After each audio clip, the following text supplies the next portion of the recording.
Now, an unapologetically vocal school of thought alleges that the APC government is doing its best to suppress this country's opposition and to keep it deeply divided and hugely disadvantaged in flagrant violation of the principles of democracy, which allow for plurality and effective legitimate dissent.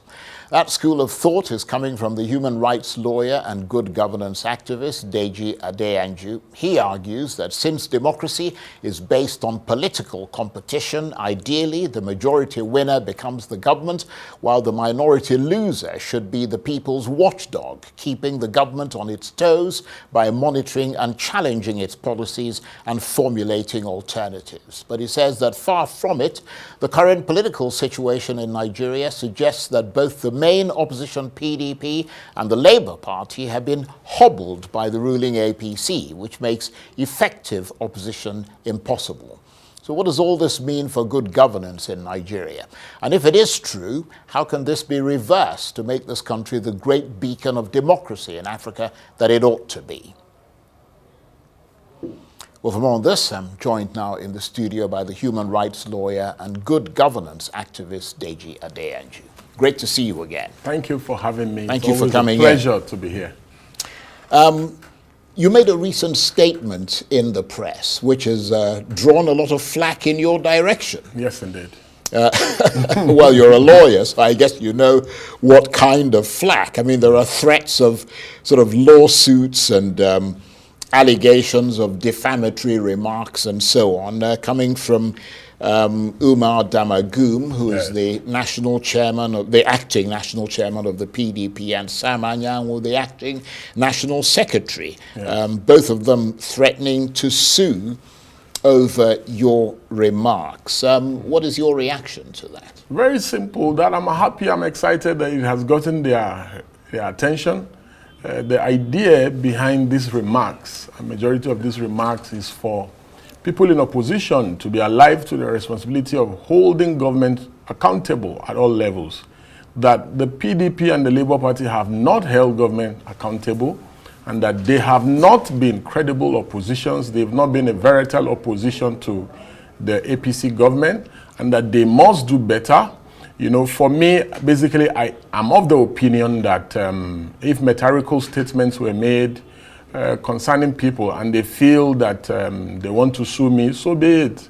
I will be glad and willing. For me, I have said it time and time again that arrest is like a public relations for me, and jail is campaign for me. You know, so those are some of the things that I enjoy. And I enjoy going to jail? Yes, of course. I miss prison, I must say. You know, and for the things that I do, you know, if I don't get to see the four walls of prison, it means I've basically compromised. You know, and that's why I tell you that the first signs that an activist has betrayed the struggle or compromise is when he begins to fraternize with people who are in government. But when you say you're missing prison, I mean, it implies that and this is not metaphorically speaking. Sure. It implies that you're saying that they are actually correct in suggesting that you're defaming them. You know, for you to defame anyone, there must be malice. You know, there must be specific malice directed at the other person. You know, there's no malice whatsoever against anybody. All I'm asking for is that the opposition should be a credible one, should wake up to their responsibilities, should be alive to opposing the government. They are not opposing the government. Evidence abounds that this current PDP, led by Damagum, has strengthened the APC rule, the APC misrule, the APC's effrontery in crushing dissent and voices of opposition. In Rivers State, this particular chairman and executive of the PDP have aided people who had wanted to remove the governor from office. You know, the law is settled that when people defect, that they lose their seat. They've withdrawn court cases. But of recent, which is very well commendable that... Well, he wrote a letter. Yes, just of recent, which is commendable.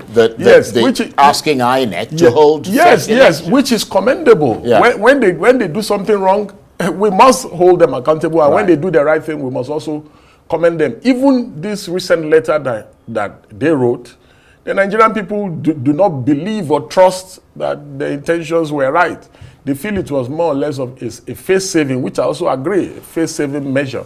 You know, for me, I am of the view that they have been in bed with the government in power, and that they must prove to us, if critical voices in the country like us, who have courageously spoken against this government, if they feel that by silencing us, by some threat of suing us or dragging us before the court or the prison, if they feel that is the best way to strengthen the democracy, we are ready. They should bring the game on. We are always unapologetically ready to challenge them. You know, even if they have the backing of government, we will still challenge them. You know, so for many of us, just in finally answering the question that for someone like me, I will never intentionally say things that I do not have evidence or credible intel. You know, and when the time comes, don't worry, we will cross that bridge. Right. But we must charge all members of the opposition, be it Labour Party, be it PDP, that they must hold government accountable. They must truly be opposition. You can see how credible and how viral the opposition in the US is. We have just witnessed an election in the US, fairly and keenly contested. With this current opposition, look at 4 members of the opposition have just defected today to the ruling party in the House of Reps. Very shameful indeed. When nothing is going well in the country, you find members of the opposition defecting to the APC. There's no basis or any justification whatsoever for this. You know, the political crisis in Rivers has been aided by the leadership of the PDP, led by Damagum and Sam Mayan. These are Nyesom Wike's loyalists. They have not hidden it. He has openly said it. You know, that they belong to Nyesom Wike, they work for Nyesom Wike. They have said it. In fact, Damagum was quoted as saying that, oh, if they say Wike has bought him, let some other people also buy him back. You know, why will any national chairman of any political party say that? Sam Mayan practically follows Nyesom Wike all over the place. You know, even to commissioning projects. Nyesom Wike is an APC minister in the government. So this opposition just have to do better. They have to task for power. Yeah, they have to get power. Do you understand? This was not how the opposition in 2014-15 was behaving. Indeed, but to be fair to them, because we have to try and balance things, I mean, Nyesom Wike is a member of the PDP. Yes, and Wike ordinarily should not be a member of the PDP. Yeah, but that's another argument. Yes. But the fact is that he is a member of the PDP. So when you say that they're following him around, unethically so. When you say they're following him around, yes. I mean, they'd say, why not? He's a member of the party. I mean, the party has not expelled him. Which they should have done long ago. But they haven't done it. Yes, because they lack courage, they lack the political will to do so. They do not like to do what is right. Right. You know, and this was a man, Wike was a man who said that he would never leave PDP. The APC is cancer. The PDP is malaria. You know, he lacks character, you know, and majority of the things that he says and do, they are at variance with all the things he has said in the past.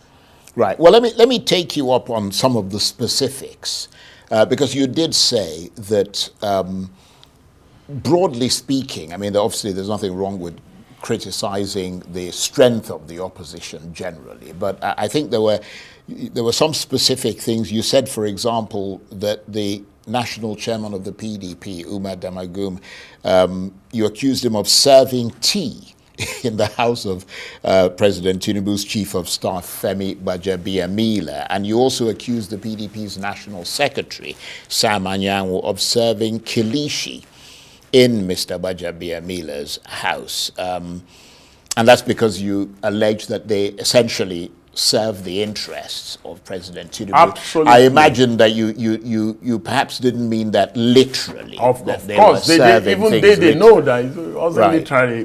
But all Nigerians know that they are in bed with the APC. They know. Even they themselves know. They should prove to Nigerians. Prove to me. I need them to prove to me. Yeah.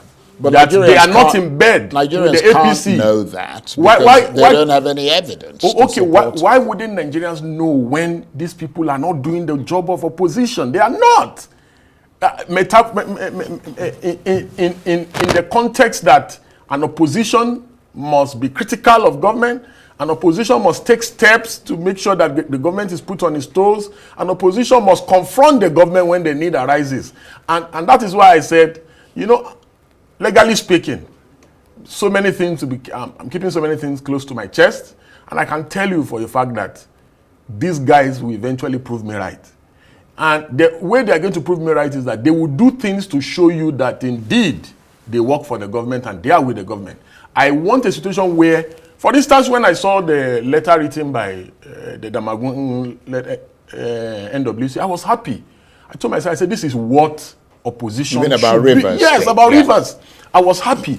I was like, this is what the opposition should be. Look at the Rivers situation. The Rivers situation is so sad and depressing that they organize elections, party elections in Rivers, and they gave the positions to a faction loyal to Yeson Wike.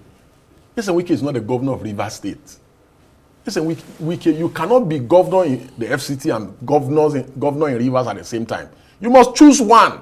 And it is common knowledge, party administration knowledge, that the governor is the leader of every political party in the state. What this particular NWC have done since the beginning, since they came on board, is that they've sided with Yeson Wike, their man. And the leadership of a political party must manage all interests, even when there's conflict. It should be the leadership of the party that will say, oh, we are going to make sure we capture all interests. Oh, the governor, we recognize that you are the governor. Oh, the minister, you marry all the interests, the conflicting interests. You do not take side. Do you understand? Look at a situation where, and PDP is not the only political party facing this. The Labour Party is facing similar challenges. There is a Tinubu man in the Labour Party that the Peter Obi and the Nenadi Usman are trying to get out of their party. He has also refused to leave. If the people of a political party say they do not want you, why are you forcing yourself on them? I had an interesting conversation with the PDP chairman, Damagum. I was going to Kano for acting chair. Acting chairman. Yeah. We had and I told him plainly on the plane, on the Max airplane to Kano. And I told him, I said, I want you to move as chairman. We had this conversation from the beginning of the flight till the time we got to Kano. How long ago was this? This was a few months ago. And he said, why? And I said, because you are not doing the work of opposition. That's the reason why. And I told him that you are practically serving the Tinubu interest. And what was his response? His response was that they are just being strategic. They do not want to let their cards out of the bag, blah, blah, blah, blah, blah, and all that. But he was more particular. He was more focused on stopping Atiku from emerging as the presidential candidate of the PDP. Coincidentally, I agree and align myself with his position that because Atiku keeps contesting every 4 years, you know, the idea, the entitlement mentality of Atiku, you know, why couldn't Atiku have supported Peter Obi in the last election? Why? Must Atiku contest every election? You know, so that was the only point that I agreed with Damagum on over that conversation. You know, and I believe that I disagree with him in almost everything. And I told him, I said, you are not being a credible opposition leader. This was not how APC took power in 2015. You must show to the Nigerian people must trust you before they can trust the PDP. Well, actually, just before you came on, we had a member of the PDP's Board of Trustees. They had an emergency meeting today, and they echo some of the things that you're saying, yes. Which means that within the party, there are people who actually want to see the party turned around. Yes, I mean, they made some of the same allegations, yeah. that they said they have evidence of manipulation from outside and so on. But they also made the point, yes, that there is a historical sort of point to all of this. There's a historical trajectory. I know you would like Nigeria to become a beacon and a bastion of democracy in Africa in the true sense of the word. But Indeed. this can't be when there's no effective reform, clearly. Yes. And because this country's history is mired or marred by coups, military rule, brutal crackdowns on public protest and so on, that is where we need to look, isn't it? To the very history of this country for revelations about why Nigeria's democracy is the way it is today. Yes. You see, the idea of credible opposition is to galvanize the citizenry, you know, because political parties are a veritable platform to ensuring that indeed the aspirations, the yearnings of the Nigerian people can be realized politically, you know, while even the economic and societal issues can also be achieved. So what people look for in political party leaders is people that they can identify with, ideologically speaking. So the current crop of party leaders are not people that Nigerians can identify with, ideologically speaking. So there's already a trust deficit when it comes to that angle. Now, how do you now make sure that people do not see the PDP as an appendage of the APC? Because I see them. Metaphorically speaking, I see both the national chairman, the secretary, and every member of the PDP and Labour Party as working for the APC. Because I do not see them, look at this tax reform thing. They have not taken a position as a political party. In the UK, in the US, in the developed world, as a political party, ideological inclination of the political party will have been known on this issue and on several issues. And in my mind, I see a situation where Nigeria is heading for a one-party state. And you will now have this cosmetic political party structure. And that is why you can see that the APC is doing so badly. Here, people are cross-carpeting to the APC, you know, whether in the legislature and in the states, in the respective states, because the PDP is weak, the Labour Party is even weaker, you know. So look at the APC as a political opposition party.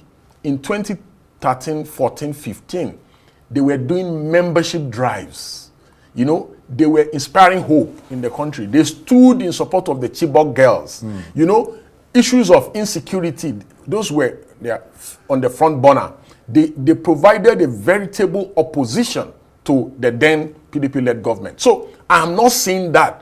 And it is within my right, it is within the exercise of my freedom of speech, it is within my constitutional rights to therefore assert and claim and allege that these people are working for the government in power in order to foster on Nigerians a one-party state. Well, all this obviously harkens back to your perception of the APC Yes, indeed. as a ruling party today. Yes. I mean, because you're saying that way back in 2013, 2014, they were actually a very credible party, which is why they were voted in. Yes.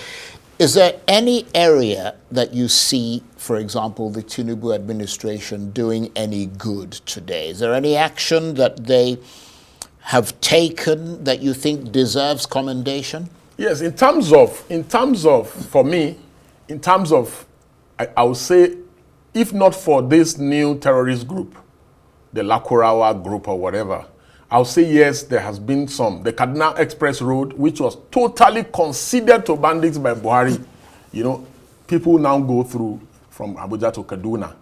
The train is now more secure than under Buhari, because under Buhari, you know, Buhari came into power and people say, oh, he's a general, he's going to come and fix the insecurity.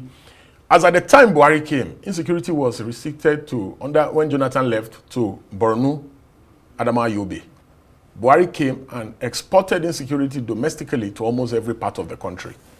The Kaduna-Abuja road, nobody could even pass the Kaduna-Abuja road. So in terms of, I wouldn't say, yes, there are other security challenges and issues, but I think that in terms of security, there has been some level of progress of some sort. I will also say that, you know, while it has been extremely very embarrassing, the way the anti-corruption war has been fought under this government, I would say, especially with the embarrassment by that Yahaya Bello caused the EFCC, I would say seeing that Yahaya Bello is now in custody as we speak is also relief and a thing of joy. The recent forfeiture by the EFCC is also commendable. aside this, I do not see any positives whatsoever. They've destroyed the economy almost completely. They've rendered the Naira more worthless than the West African CFA. Inflation is at record high, and almost all the indices of economic development has worsened. Look at the way 17 multinationals have left the country, resulting in massive job loss. But the MBS is telling us that unemployment has reduced.